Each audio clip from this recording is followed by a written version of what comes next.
All right, here we are with this Bohemian cello. Try and get that focused in here.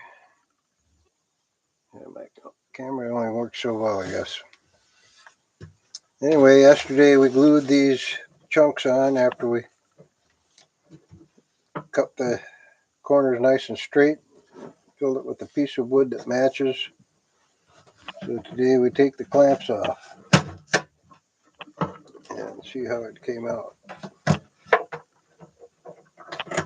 going to take them both off equally at the same time, otherwise you might get the pressure to go one way or the other and knock them loose. Alright, so here you can see the corners there that we added on.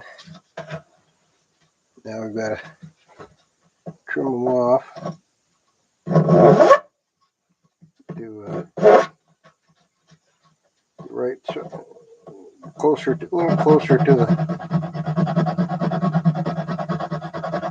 the edge, then we'll chisel them.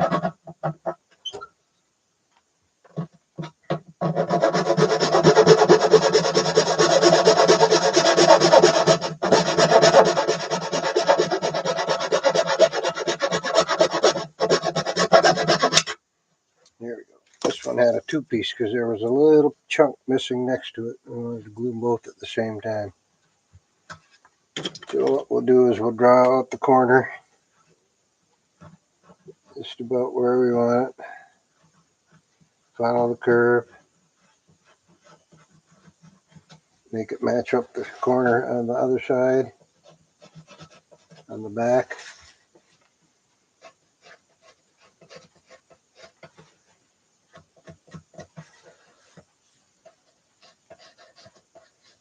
And that will guide our cutting.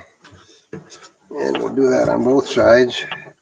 As you can see, it sticks out further than it needs to. We only really need to go about that far, about an eighth of an inch at the most over the edge. And this is kind of tricky because when you make the cello new, this is all a separate piece. But when you're replacing corners, we could have done it beforehand, I suppose. But I like to do it after it's on the cello, so you make sure you get it just right. But I suppose we could have roughed it in. I've done it both ways. 6 of one, half dozen of the other.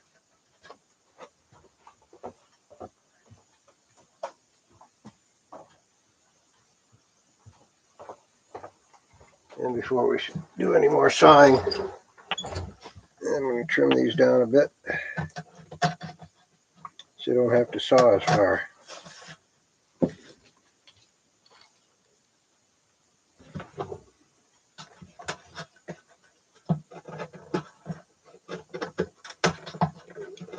course, you always make them oversized and you carve them down to fit.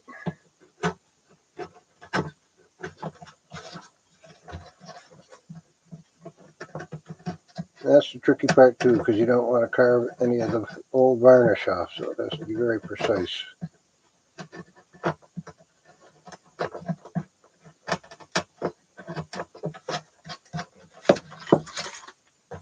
Alright, now we can make sure we got this going right there.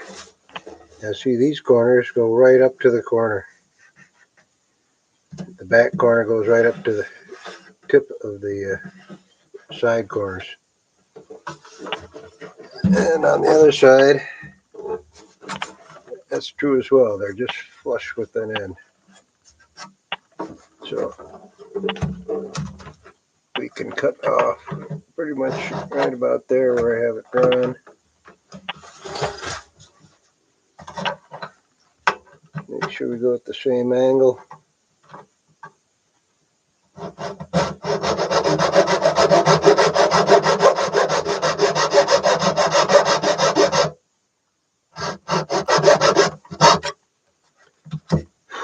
Yeah, slightly above the edge, just gives us some more room to round it over.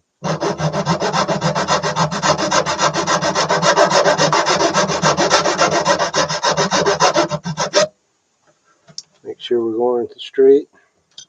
Notice it's pretty loud because of the whole cello actually is an amplifier for the sound. If we didn't have that there, it would sound like this.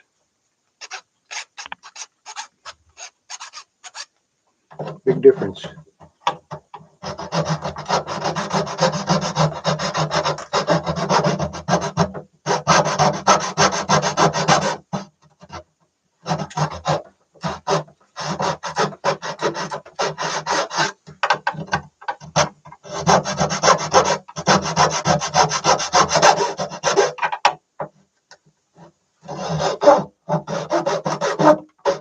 Okay, we're getting close to the end there. We don't want to lose our groove.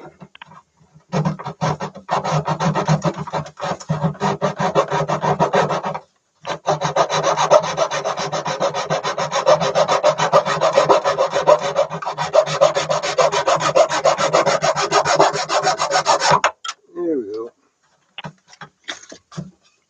That lines right up with this one.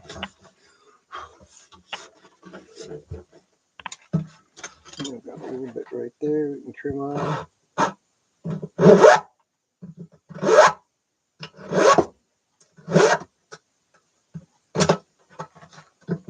And then this one. But as you can see, this is going to take a while. Probably spend an hour or two on each one of these, get them down to the correct shape and size. I've got a lot of wood over there. This will be our next cut.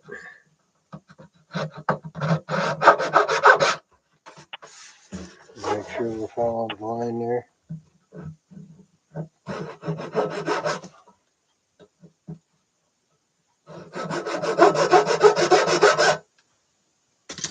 We'll make measurements too. See this width to the end there,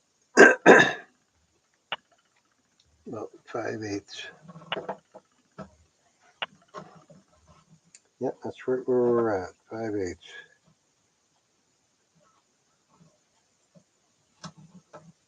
That's good. So we'll continue on with this.